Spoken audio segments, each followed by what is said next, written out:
Question number 10 start करते हैं, जिसमें लिखा है exercise 9.1 question number 10 which says the angle of two poles of equal heights are standing opposite each other on either side of the road. ठीक है, तो ये हमारी रोड है, इसमें two poles of equal height, इसको भी एक हाइट ले ली और ये भी हमने एक हाइट ले ली। ठीक है, तो two poles of equal height are standing, दो स्ट्रीट लाइट्स हैं। अब आप सोचो ऐसे कौन से दो पोल हुए जो इक्वल हाइट्स है, और इधर साइड ऑफ रोड पे तो दो स्ट्रीट लाइट्स हैं, यहां पर भी है वहां पर भी है। ठीक है, तो अब तुम क्या कर रहे हो, रोड बिल्कुल खाली है, from a point between them on the road, तुम किसी पॉइंट पर यहाँ पे खड़े हो जाते हो in between, let that point B E. ठीक है, the angle of elevation of the top of the poles, तो यहां से इन पोल्स के टॉप को देखते हो, यहां तक देखते हो और यहां देख रहे हो, तो एक का एंगल ऑफ एलिवेशन है 60 और एक का एंगल ऑफ एलिवेशन है 30। ये 60 और ये 30। Find the heights of pole and distance of pole from distance of the point from the poles. ठीक है, so A B and C D are two poles of same height, let that height be h meters।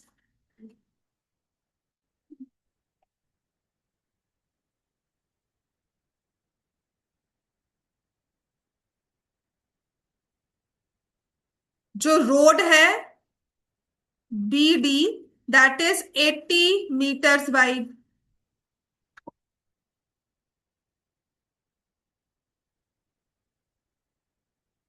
Late B E equal to x metres, so D E कितना हो जाएगा ये आप मुझे बताओगे। फिर आप लिखोगे एंगल्स ऑफ एलिवेशन कौन से हैं, angle A E B, angle C E D, ये लिख दोगे। ठीक है, और फिर आपको इस इंफॉर्मेशन से पूरा का पूरा क्वेश्चन सॉल्व करना है। तुम्हारा पेपर कब है, कब था? 17 है। शुरू कर रहा है, खत्म कर रहा है? इसको तो हाँ, 20 में शुरू कर रहे हैं। नौ मुझे पता ही होता कब चल रहा है, कौन कब आ रहा है, कौन फ्री है ना, कब से क्लासेस स्टार्ट होगी।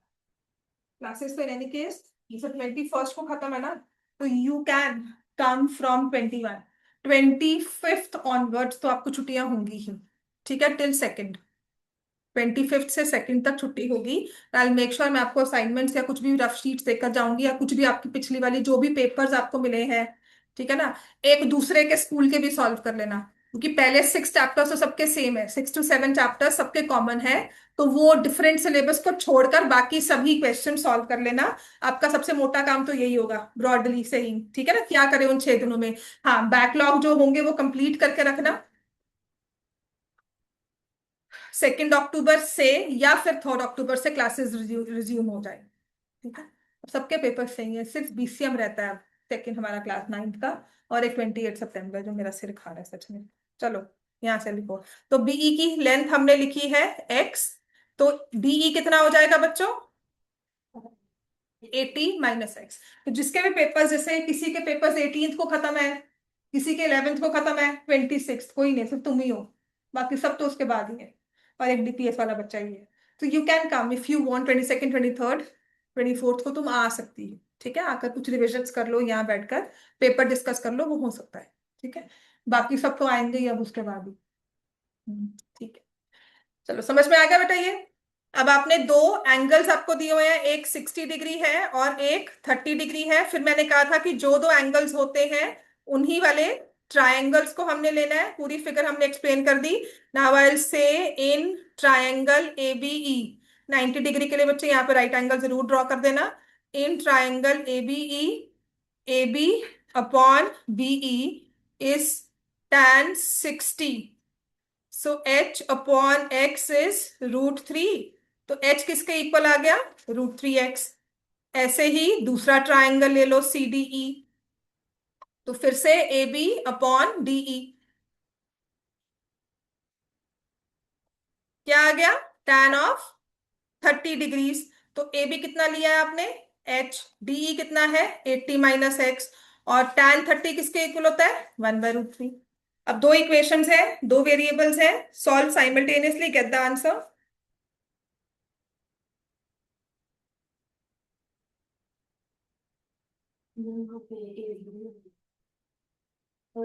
CD होगा।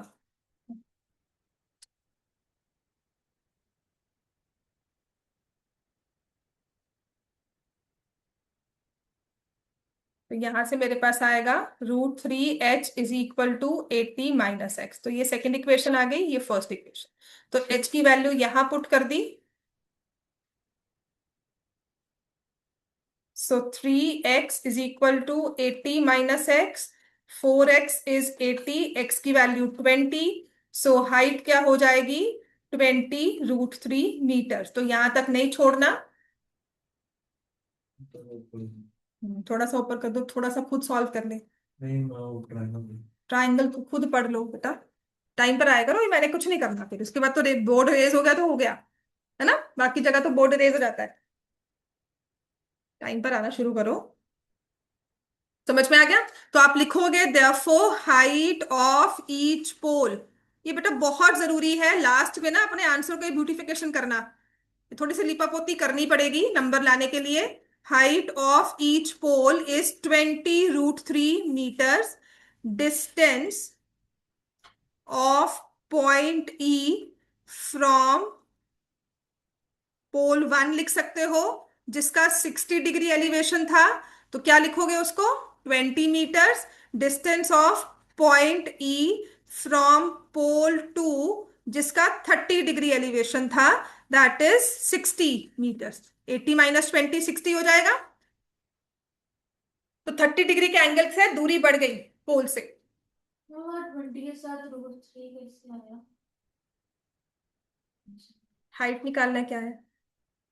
√3x, x की वैल्यू मैंने डाल दी। क्वेश्चन नंबर 11 फिर से अगेन पेपर में आ चुका है, मतलब तुम्हारे 2-3 साल के पेपर उठाओ ना, तो ये सारे क्वेश्चन 3 मार्क्स में, दो दो डबल एंगल वाले हैं, जिनमें दो एंगल्स मेंशन किए हुए हैं ना कोई 3 सेट्स आते हैं, तीनों सेट्स में 6 क्वेश्चंस लगा लो, आ चुके हैं। ठीक है ना? जैसे मर्जी इसको रिपीट कर लो। Either it will be a case study और it will be a 3 mark question. Case study होगा अच्छा होगा क्योंकि फिगर दी होगी। 3 मार्क होगा तो तुम्हें अपना दिमाग लगाना है। ठीक है ना? चलो। इसके अलावा भी हाँ, देर आर सम क्वेश्चंस वो मैंने असाइनमेंट में दिए हैं, बस उसी को रट्टे मार लो। आपकी एप्लीकेशंस में इतने ही क्वेश्चंस हैं, इसके अलावा और कुछ नहीं है। समझ में आ गया? चलो। 11th क्वेश्चन, चलो स्टार्ट कर दो, ये हो गया तो प्लीज 11th स्टार्ट करो। At least think about drawing the diagram और drawing the figure. Triangle draw करें, क्योंकि सारा का सारा क्वेश्चन तुम्हारा ट्राइंगल पे टिका हुआ है। ठीक है ना? मैं बार बार बोल रही हूँ, एप्लीकेशंस में ना बच्चे को यही समझ नहीं आता कि मैम इसकी फिगर बनेगी कैसे, मैम ये डायग्राम ट्राइंगल कैसे बनेगा, वो समझा दो। So every one of each one of like every time there is one और the two students will come say कि मैम ये डायग्राम नहीं समझ में आ रहे।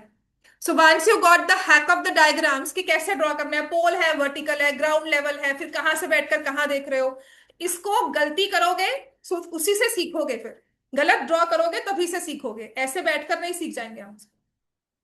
क्वेश्चन 11, चलो स्टार्ट करो, बुक निकाल। A TV tower stands vertically on a bank of a canal। ठीक है? ट्रिग्नोमेट्री चैप्टर 8 की जिसने भी असाइनमेंट्स पूरी नहीं किए हैं बच्चे, करो, मुझे दो। बहुत जरूरी है, वो लास्ट ईयर का तुम्हारा 26 का पेपर है। सब आए आज?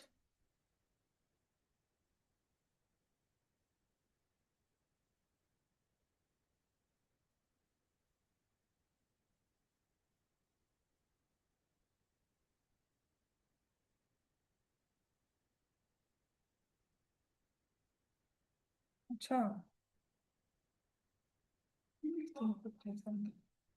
आज फ्राइडे है, कल भी सब आए थे।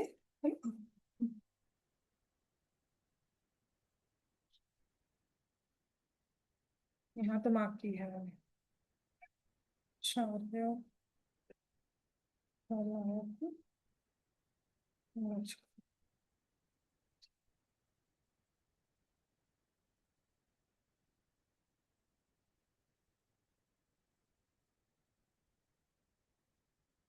A TV tower stands vertically on the bank of a canal।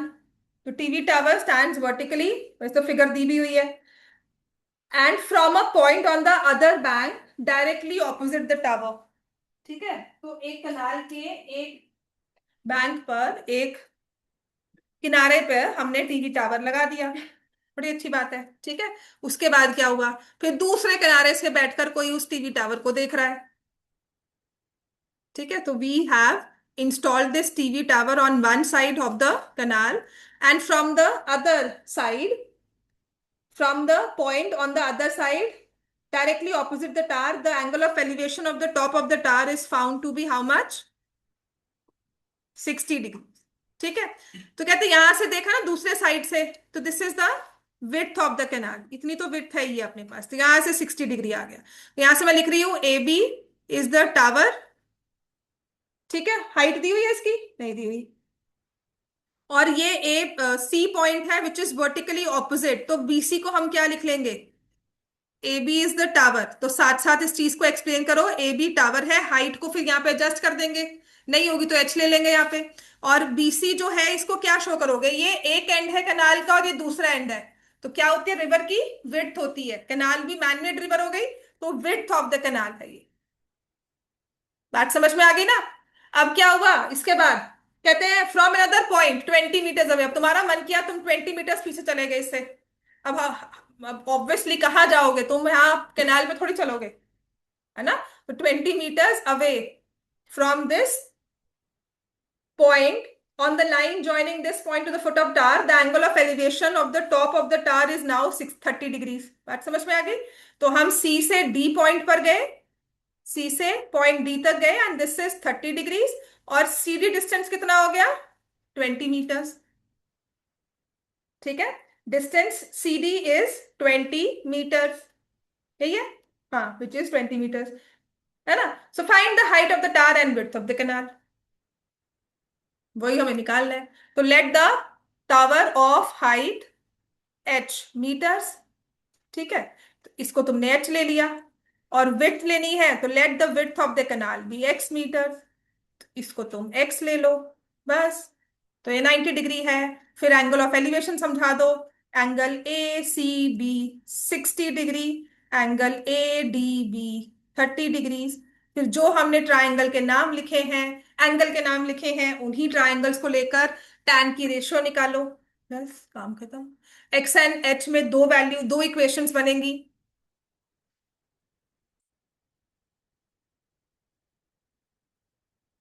In triangle A B C, in triangle A B D.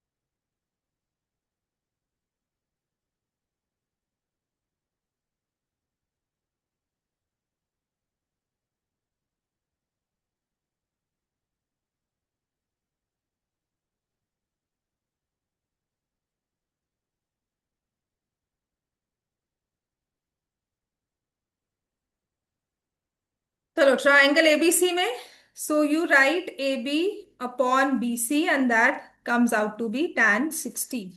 So A B क्या है एच, बी सी क्या है एक्स, tan 60 क्या है √3, H is equal to √3 X. A B D में आ जाओ, तो एच मैं फिर से नहीं लिख रही हूँ एच, और नीचे लिख रही हूँ x+20, और ये हो जाता है tan 30। ठीक है ना, मैं डायरेक्टली एक स्टेप स्किप कर रही हूँ। तो h upon x+20 is 1/√3, cross multiply कर दिया, √3x इज x+20। दो इक्वेशंस, दो वेरिएबल्स, जैसे मर्जी सॉल्व करो, तुम्हारी अब मर्जी है इसमें। ठीक है, तो यहां से h की वैल्यू मैंने पुट कर दी, √3 is equal to x+20, 3x minus x is 20, x की वैल्यू क्या आ गई, तो अगर x 10 है तो h क्या हो गया, √3 × 10 which is 10√3 metre. So height of the tower is 10√3 meters, width of the canal is 10 meters। ठीक है। width of the canal is 10 meters, height of the tower is root 3 meter, 10 root 3 meter. Question number 12 again. I think last year paper में आया था ये। ये कह रहे हैं ना, जो तुम्हारे क्वेश्चन नंबर 7 ऑनवर्ड्स है ना, क्वेश्चन क्वेश्चन नंबर 7 ऑनवर्ड्स ले सकते हो। सिक्स भी वैसा ही है। तो कोई ना कोई क्वेश्चन पेपर में आया ही हुआ है। मैं 23 ऑनवर्ड्स बोल रही हूँ बिकॉज वहां से रियल मतलब 22 ऑनवर्ड्स कह लो। तो वहां से हमारा जो अब का फॉर्मेट है वहां से शुरू हुआ था। अब के फॉर्मेट में 22 23 से अगर हम लगाते हैं, बेटा नेक्स्ट क्वेश्चन रीड कर ले, है ना। मैं तो बोलती रहती हूँ कि सिर्फ तुम्हें काम का टाइम दे सकूं। मैं तुम्हारा दिल लगाती रहूंगी, पर तुम्हें अपने काम पे फोकस करना है। और कहना है मैम चुप करो, हमें काम करने दो, है ना। करो।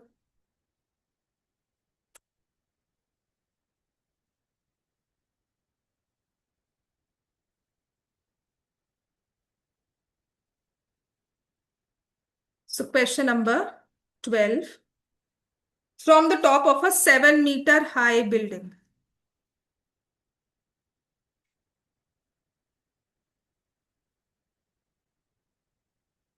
From the top of a 7 metre high building, the angle of elevation of top of cable tower is 60, angle of depression of its foot. तो पहले तुम बिल्डिंग पे खड़े हो, फ्रॉम मतलब जहां पर हो, और ऑफ मतलब जिसको देख रहे हो, है ना, कल ये बताया था। तो 7 मीटर हाई बिल्डिंग ऐसे कुछ है। बनाओ पहले 7 मीटर, फ्रॉम लिखा है ना, फ्रॉम द टॉप मतलब तुम 7 मीटर हाई बिल्डिंग यहां पर हो, तुम्हारा ये है फ्रॉम द टॉप, यहां पर खड़े होकर तुम एक सामने केबल टावर है उसको देख रहे हो। ठीक है। और मैंने क्यों कहा केबल टावर बड़ा है, बिकॉज एंगल ऑफ एलिवेशन कहा है, angle of elevation of the top of a cable tower from this top and angle of depression of its foot। ठीक है। तो ये हमारी हॉरिजॉन्टल होगी। तो यहां से angle of elevation is found to be 60 degrees, angle of depression और angle of depression of its foot is 45 degree. तो यहां से इस पॉइंट पर फुट, तो C D is the cable tower, A B is the building of height 7 meters. CD is the tower of height h meters. Let us say let। ठीक है, let। क्योंकि नहीं पता तो कहीं ना कहीं वो सीडी निकालने को तो बोलेगा ही बोलेगा। मैंने पूरे सीडी की हाइट को h ले लिया। ठीक है। तो एक एंगल ये ई पॉइंट ले लिया, एक एंगल दिया हुआ है C A E which is 60 degrees, it is angle of elevation. और दूसरा दिया हुआ है D A E A D which is angle of depression. देखो एंगल ऑफ डिप्रेशन मैंने कभी भी एंगल ट्रायंगल में नहीं लिया, चाहे ये वाले ट्रायंगल में आ गया पर इस अंदर वाले ट्रायंगल में नहीं आया, यहां से यहां देख रहे हो। मैंने अंदर को नहीं लिया इसे, चाहे बनता वही है। समझ में आ गई बात, ये कभी नहीं लेंगे। ठीक है। ईएडी लिख देना, ये है हमारा angle of depression. Determine the height of the tower, तो वो तो ले ली। फिर हम क्या लिखते हैं, A B D E is a rectangle.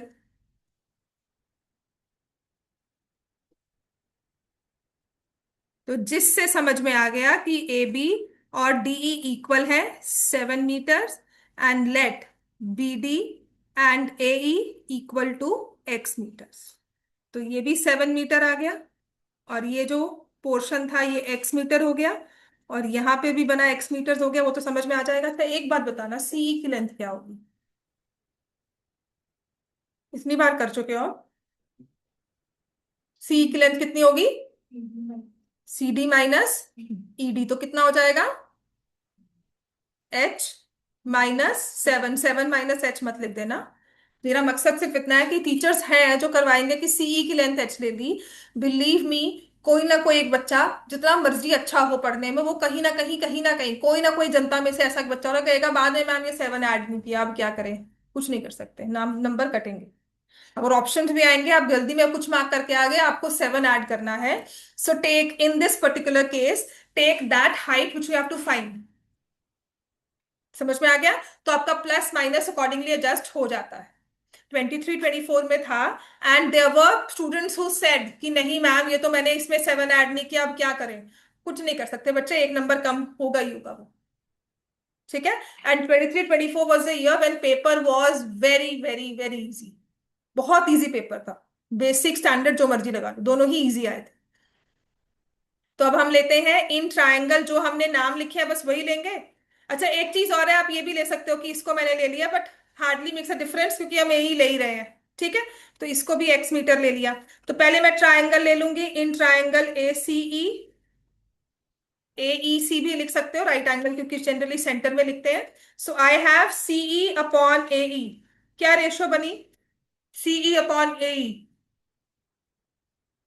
tan 60, बार बार देखो वही घूम फिर के रेशो बन रही है tan 60। कोई और रेशो मैं बनवा ही नहीं रही हूँ कि मैंने कभी कॉट बनवा लिया, कभी कोई सीकेंड, कुछ नहीं। आइदर गो फॉर tan 60 और tan 30।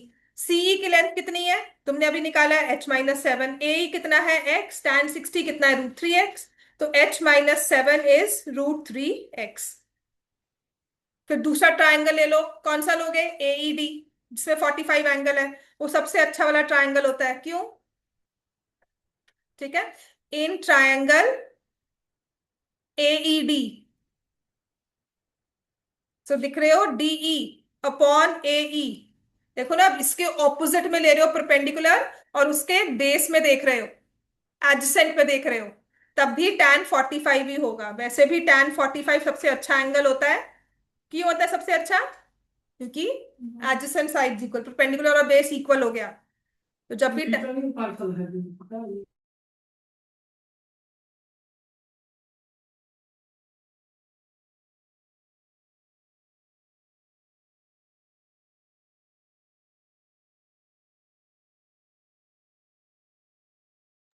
तो ये आ जाएगा 7 = x। ठीक है। अब बच्चा देखो, तुम यहाँ पे वैल्यू पुट करोगे x की, तुम्हारा आंसर अपने आप ही h में क्या आ जाएगा? तो यहां से आप यूजिंग 1 और 2 करोगे ना, इस वाली इक्वेशन को भी यूज किया, इस वाली इक्वेशन को भी यूज किया। देखिए, ये इक्वेशन है और इक्वेशन है, x की वैल्यू डाल दो। तो h-7 इज इक्वल टू √3 7। कभी नहीं भूलोगे ये चीज। ठीक है। h-7 is 7 √3। तो h is equal to 7 √3 plus 7। तुम्हारा अपने आप ही ऑटोमेटिकली आंसर एडजस्टिंग आ रहा है। Height of tower is 7 × √3 + 1। ठीक है। Believe me, there have been a majority, मतलब 100 में से 10 बच्चे मैं मना सकती हूँ कि ऐसे होते हैं जो कहेंगे 7 ऐड करके नहीं आए, चाहे वो एमसीक्यू है चाहे वो फुल लेंथ है। समझ में आ गया? तो आप उस कैटेगरी में ना आओ, बस इतना सा है। बाकी आ जाओ तो वो एक अलग बात होती है, बट हाँ, we should be cautious enough to understand that we have to add that base height जो है ना, उसको ऐड करना ही है, क्योंकि हम पोर्शन ऑफ द हाइट निकाल रहे हैं, है ना। जब हम अपनी ट्रिग्नोमेट्री यहाँ अप्लाई करेंगे, ये तो हाइट ऑलरेडी मेरे पास है 7, मुझे सिर्फ इतनी हाइट निकालनी है, तभी मेरे पास टोटल हाइट आ जाएगी टावर की। ठीक है। So I have the basic height, पर मैं अपने नंबर को ऐसा लेती हूँ वेरिएबल को कि जो वो बेस हाइट के साथ एडजस्ट हो जाता है।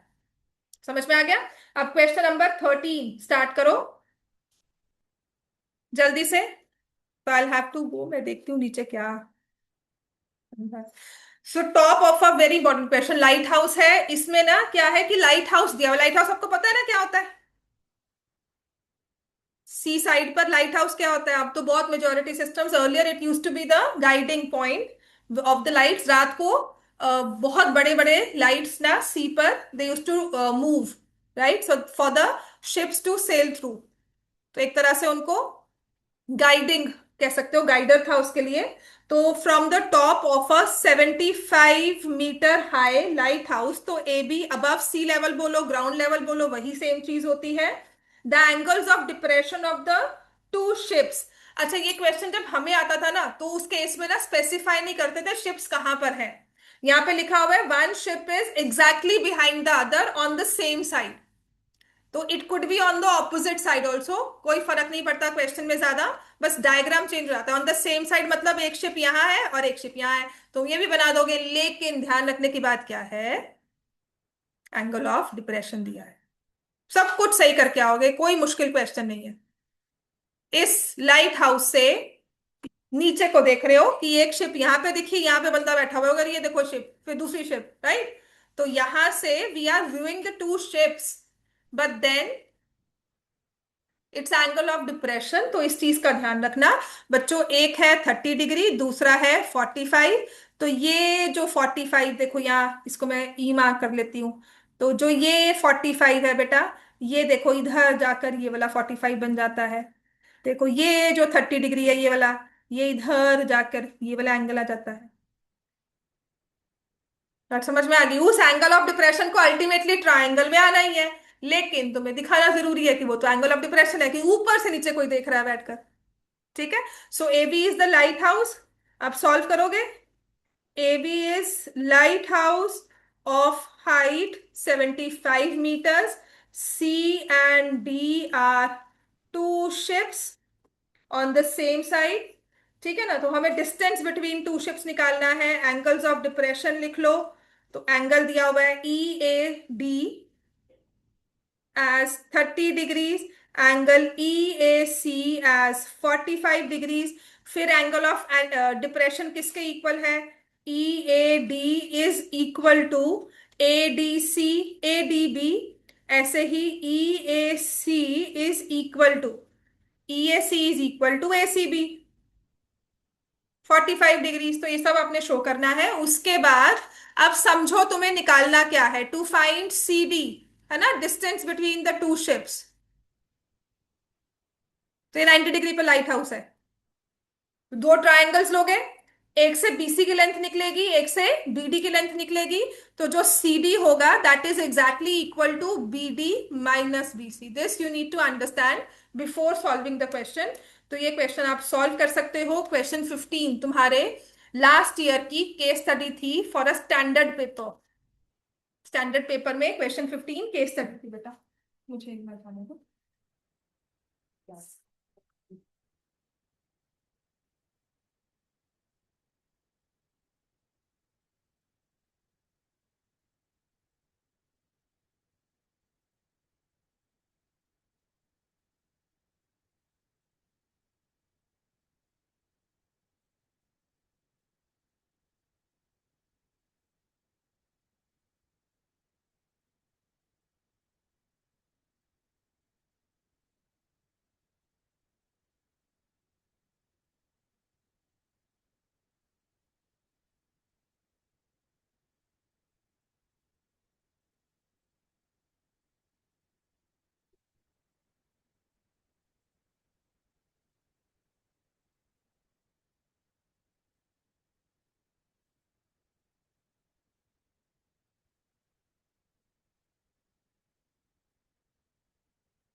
तो 2 सेकंड का टाइम मिला, तुम फटाफट से फोन खोल रहे हो। ठीक है, सो यू हैव, हाँ ट्रायंगल बनाया है इसमें। हाँ, क्यों फोन क्यों खोला था? नहीं सॉल्व किया, वो तो मुझे दिख रहा है, इतना तो मैं काम करके गई हूँ। ठीक है, so we have in triangle ABC, AB upon BC tan 45, फिर से सबसे अच्छा एंगल। AB 75, BC लिखोगे tan 45 1, सो BC इज 75। फिर लिखेंगे in triangle ABD, AB upon BD, again tan 30 हो जाएगा। AB 75, BD हमें निकालना है, tan 30 होता है 1/√3। सो BD की वैल्यू आ गई 75√3। So if we need to find CD, so that will be 75√3 minus 75। BD क्या हो जाएगा? 75√3 माइनस 75। तो 75 कॉमन लिया, √3 minus 1। This is the distance between the two ships.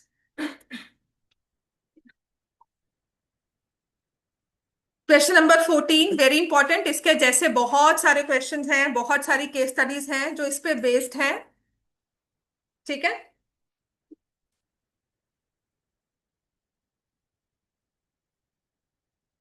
Question number 14 again very important.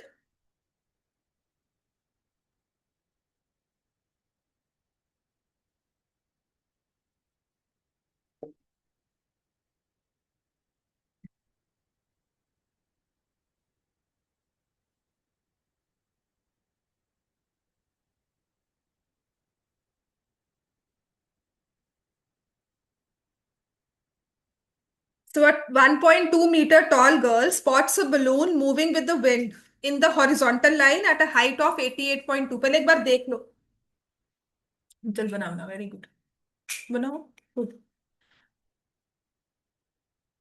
पहले तो girl की height है 1.2 metre. तो ग्राउंड से गर्ल की हाइट को शो करोगे।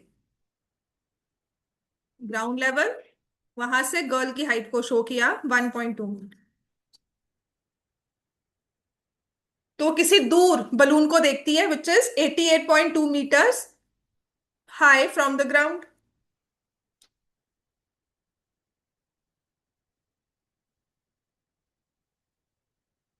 पहले किया है क्वेश्चन, क्या आता है ये? पहले किया है क्वेश्चन क्लास में? नहीं, स्कूल में नहीं किया है। पहली बार में बना लिया है। मतलब मैं इतना अच्छा समझा रही हूँ, ये फिगर नहीं बनी हुई, किसने कहा? अच्छा बनी हुई है, ठीक है। मैं क्या, इसने इतने टाइम से बना दिया, वेरी गुड। तो बच्चों जरूरी क्या है, 1.2 मीटर हाइट। तुमने वो नहीं शो की है ना। 1.2 मीटर तो छोटी सी हाइट दिखाई है, तो मैंने वहां बड़ी सी दिखाई। ठीक है। तो ये हमारा है, this is the ground level, ये गर्ल 1.2 मीटर, और ये बलून।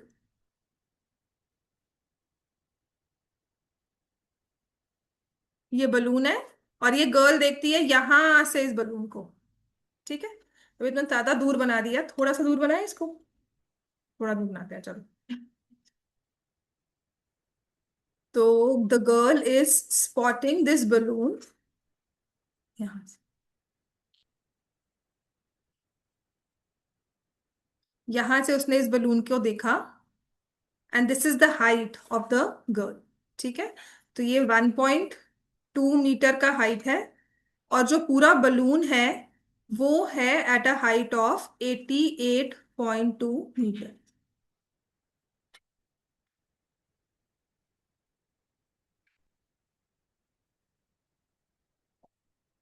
ठीक है। अब उसके बाद क्या हुआ? अब बलून तो उड़ता जा रहा है, ठीक है ना। तो गर्ल ने तो देखा, फिर वो पीछे देखती है और सबको बुलाती है, देखो देखो मुझे वो बलून दिखा। तो इस तरह से the balloon is moving away, वो तो चल रहा है अपना। ठीक है। तो the moment she is inviting everyone, she is catching everyone's attention कि नहीं देखो वहां ऊपर से बलून दिखा मुझे, तो उसको तो एंगल ऑफ एलिवेशन 60 डिग्री पर दिखा। But now if she points here the balloon at that point, जब उसने सबको बुलाना शुरू किया ना कि आकर देखो वो बलून उड़ रहा है ना। तो उसके बाद क्या हुआ कि वो बलून तो आगे चला गया। तो now if she has to look at that balloon, अब उसको सबको दिखाना है ना, तो सबको अपना एंगल ऑफ एलिवेशन यहां से करना पड़ा 30 डिग्री। बात समझ में आ गई? ठीक है। तो बलून तो सेम हाइट पे उड़ रहा है, इससे ऊपर वो जा नहीं सकता, वो तो सेम हाइट पर चल रहा है।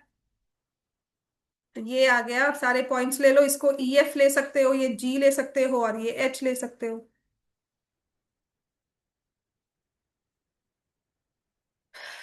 ए B is the girl of height 1.5 metre. C D is the, या सी डी लिख लो या ई एफ लिख लो। ठीक है। तो C D is equal to E F is the balloon at height of 88.2 metre. ये 1.5 नहीं है, 1.2 है, मेरी गलती, यहाँ पे गलत लिखा। ठीक है। तो अब आप मुझे बता सकते हो सी एच या ई जी की लेंथ क्या है?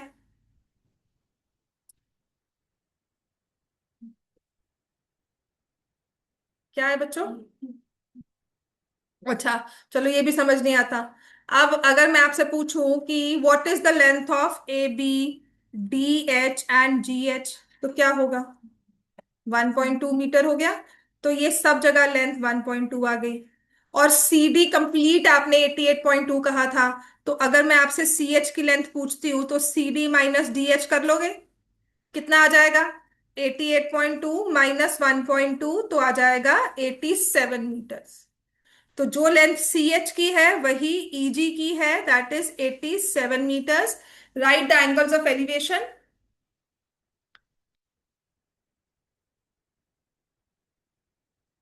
निकालना क्या है तुम्हें? इस क्वेश्चन में क्या कहा जा रहा है? Find the distance travelled by the balloon, कितना डिस्टेंस ट्रेवल किया, पहले सी पर था अब कहाँ चला गया, ई पर, तो हमें टू फाइंड करना है सीई।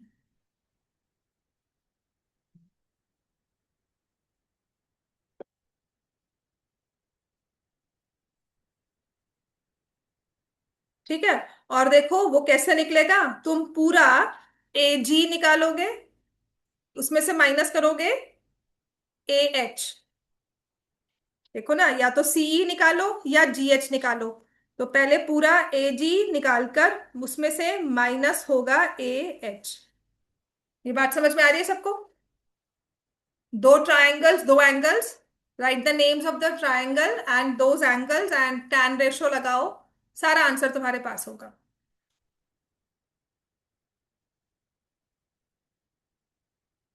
तो in triangle A H C 90 degree, 90, in triangle A H C, C H upon A H is tan 60।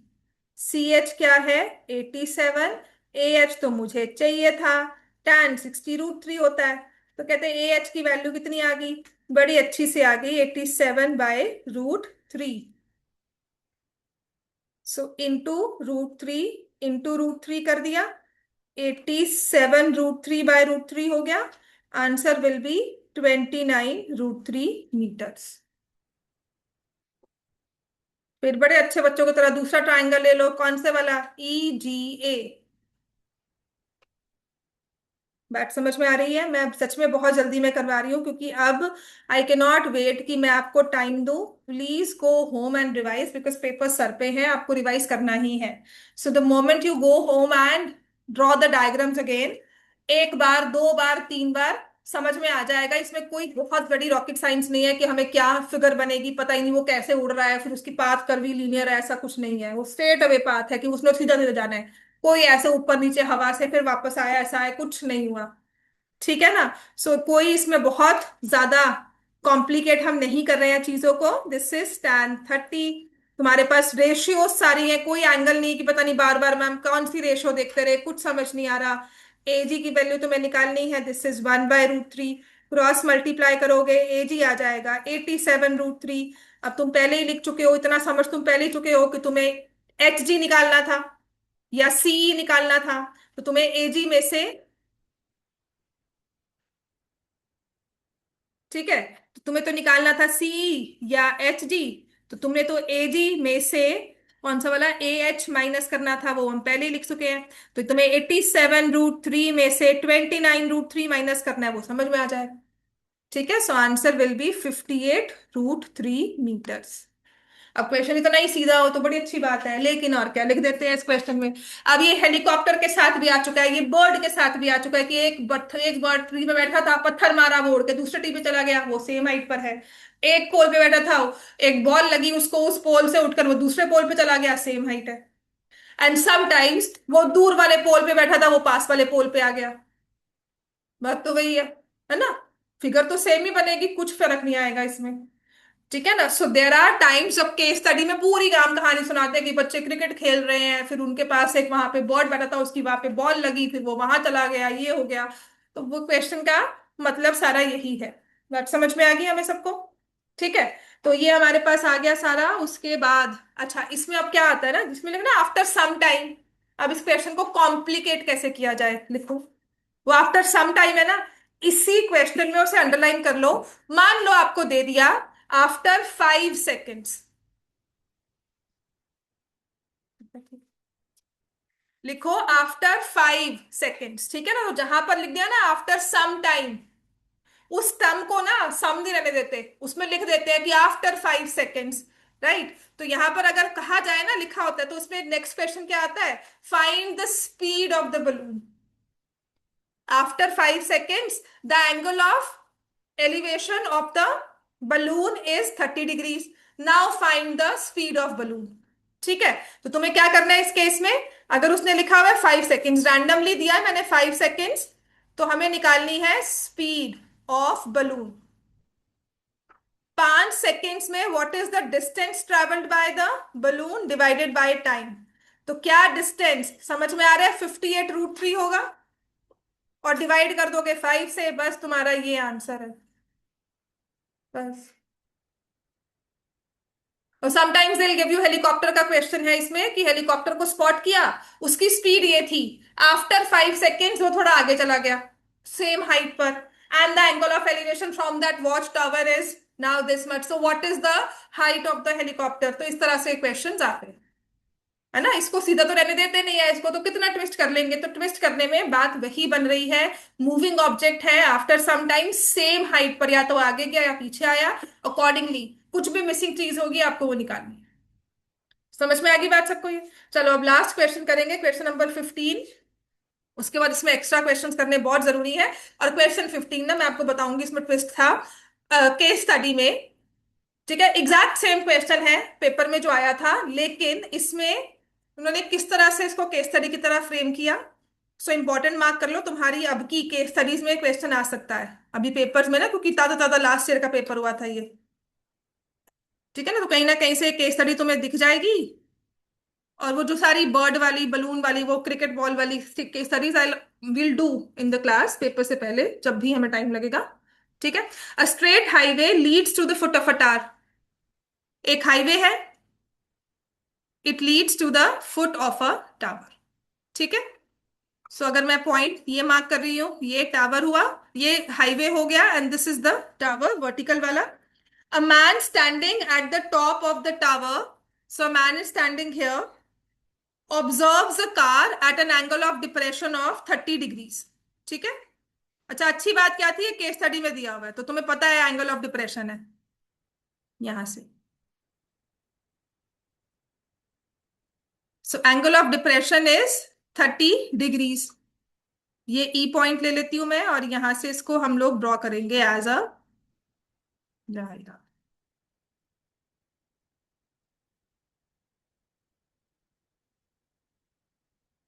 ठीक है।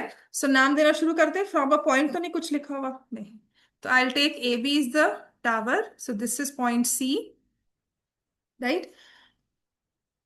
Angle of depression 30 degrees, which is approaching the foot of the tower with uniform speed. तो यहां से ना car चलते चलते आगे आगे जा रही है, यूनिफॉर्म स्पीड पे अपनी मस्ती से चल रही है। तो कहते हैं आफ्टर 6 सेकेंड्स। ठीक है। टाइम कितना हुआ, आफ्टर 6 सेकेंड्स, तो 6 सेकेंड्स के बाद वो कार को फिर से देखता है।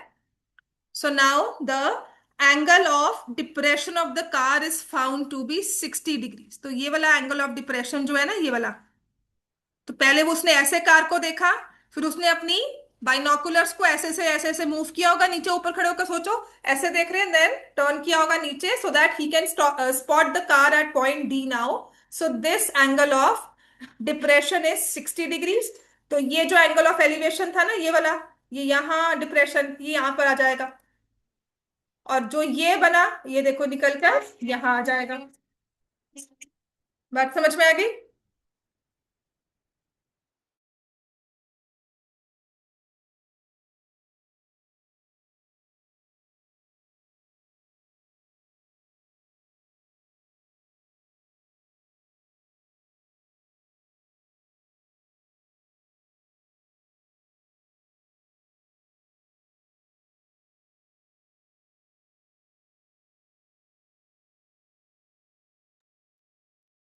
ठीक है ना, 30 डिग्री आ गया, एंड दिस इज 60 डिग्रीज। बात समझ में आ गई। तो अब जो सी डी है, that distance is covered in 6 seconds. Distance covered in 6 seconds, C D is the distance. तो यहां पर ना आदत क्या होती है, इसको 6 सेकेंड्स लिख देते हो, इसको 6 सेकेंड्स नहीं लिखना। इसको डिपिक्शन में हम शो कर सकते हैं कि सी डी का डिस्टेंस जो है वो 6 सेकेंड्स का था। ठीक है, डिस्टेंस कवर था 6 सेकेंड्स में। Find the time taken by car to reach the foot of the tower from this point. ना the catch in that case study was, क्योंकि जब आप सिमिलर केस स्टडी देखते हो ना तो बहुत एक्साइटेड हो जाते हो कि सेम क्वेश्चन आ गया। So the question says from this point, कि यहां से फुट ऑफ द टावर जाने पर कार को कितना टाइम लगे, है ना। लेकिन हमारी केस स्टडी में क्वेश्चन आया था फ्रॉम द स्टार्टिंग पॉइंट, तो आपको ये 6 सेकेंड्स ऐड करने थे उसमें। बात समझ में आ गई। तो जो सारे 99 वाले बच्चे होंगे ना, उनकी मैक्सिमम जगह गलती यही हुआ होगी, और कोई नहीं हो सकती। समझ में आ गया। तो हम लिखेंगे A B is the tower of height h meters, angle E A C 30 degree, angle E A D 60 degree, और यही बन जाता है ए सी बी, और यही बन जाता है A D.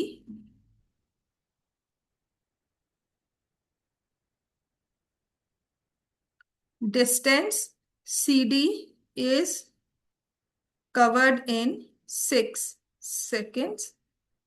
So let, tower की हाइट को तो आपने h ले लिया, BD को ले लो x मीटर्स, एंड CD को ले लो y मीटर्स। इसको x ले लिया और y ले लिया। So distance y is covered in 6 seconds।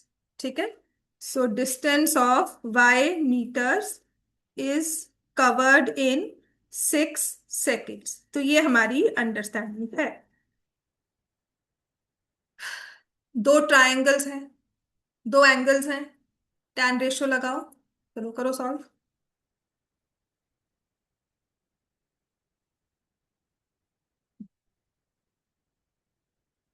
In triangle A B D, A B upon B D, tan 60 हो गया।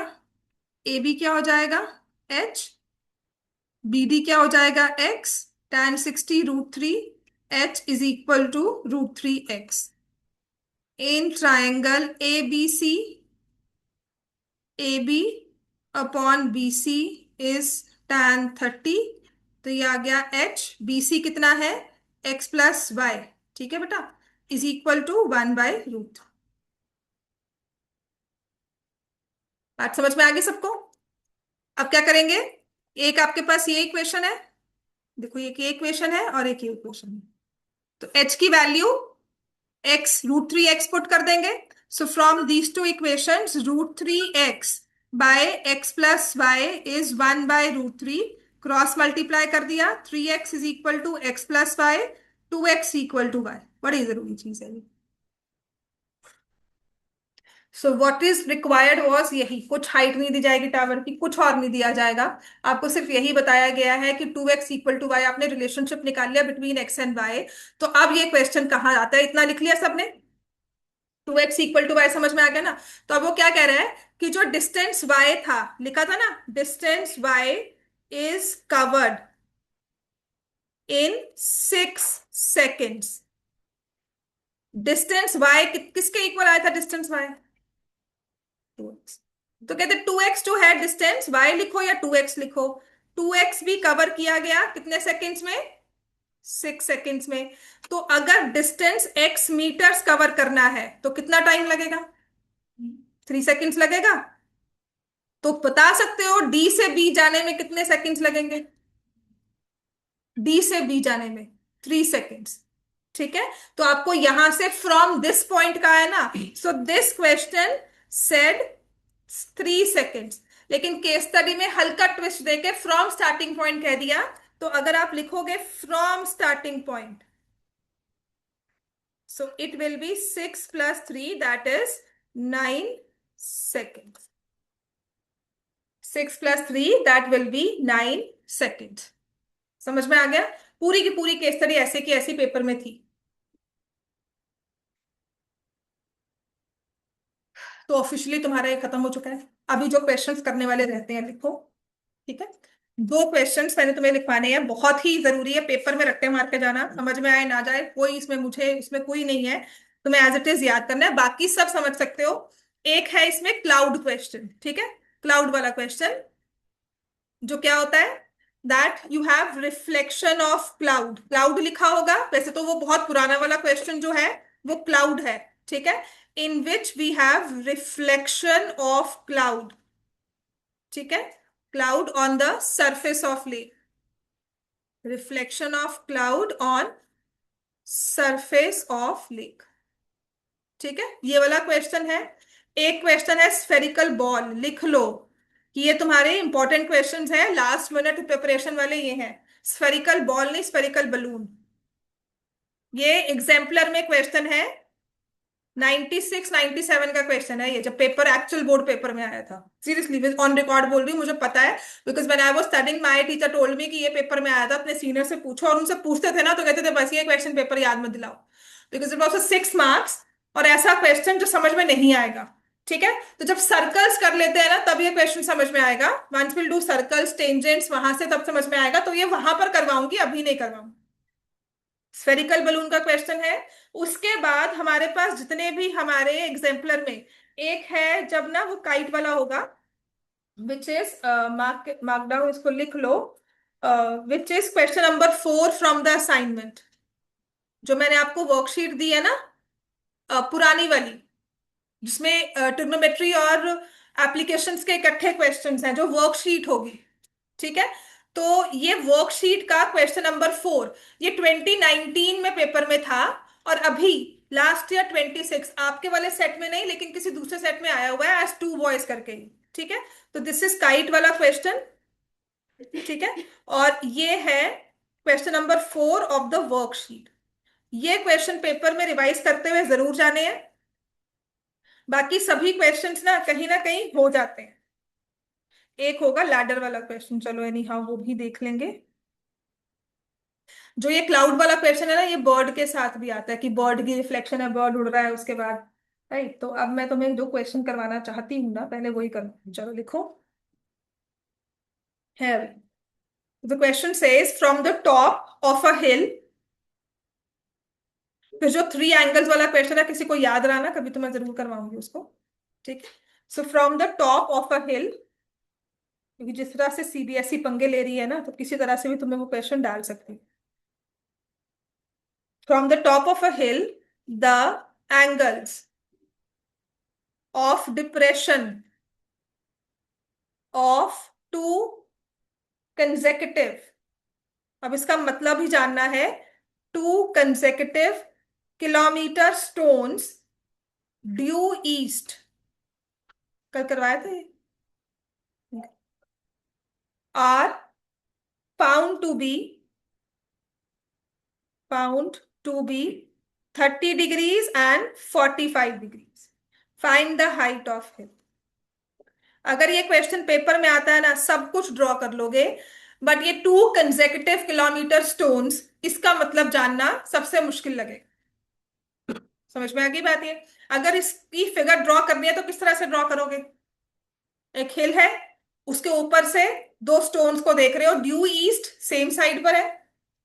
ठीक है, बनाओ भाई फिगर जल्दी से, डायग्राम ड्रॉ कर। Hill, then 2 consecutive stones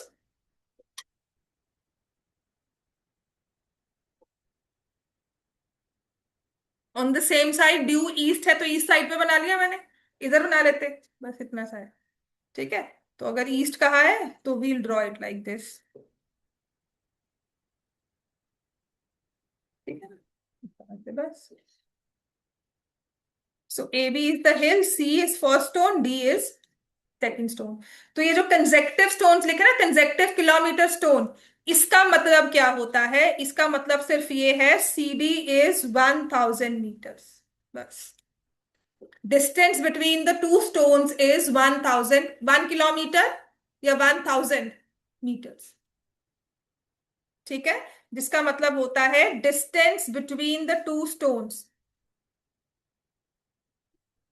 is equal to 1000 metres, which I took as 1 kilometre, क्योंकि हम जनरली यहाँ पे डिस्टेंसेस को मीटर्स में ही लिखते हैं। ठीक है, तो ये एच निकाल लो। अब मैं सभी क्वेश्चंस को एक्सप्लेन नहीं करूंगी, डायग्राम के बाद डायरेक्टली ड्रॉ करेंगे। और इसमें एंगल्स ऑफ डिप्रेशन का है तो बच्चों वो जरूर दिखाना। ठीक है, नहीं दिखाओगे तो नंबर कट जाएंगे। तो ये वाला एंगल छोटे वाला 30 डिग्री हो गया, बड़े वाला 45, और ये 45 नीचे आ गया, और ये 30 भी नीचे आ गया। आना नीचे ही है पर फिर भी ऊपर डिप्रेशन दिखाना जरूरी है। ठीक है, तो 2 ट्राइंगल्स लिए, ए बी सी 90 डिग्री पर hill, and then A B D. ठीक है, ए बी सी बी, यहाँ पे पहले सी लिखेंगे।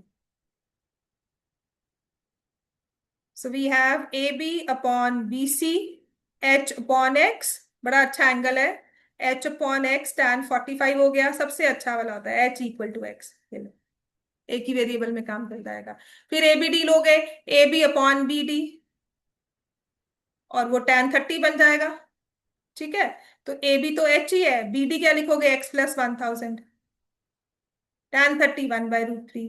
तो एच और एक्स को रिप्लेस कर दो, चाहे एच को एक्स डाल दो, चाहे एक्स को एच डाल दो, बड़ा इजीली आपका आंसर आ जाएगा। Because I want to know the height of the hill, मुझे डिस्टेंस नहीं जानना है ना।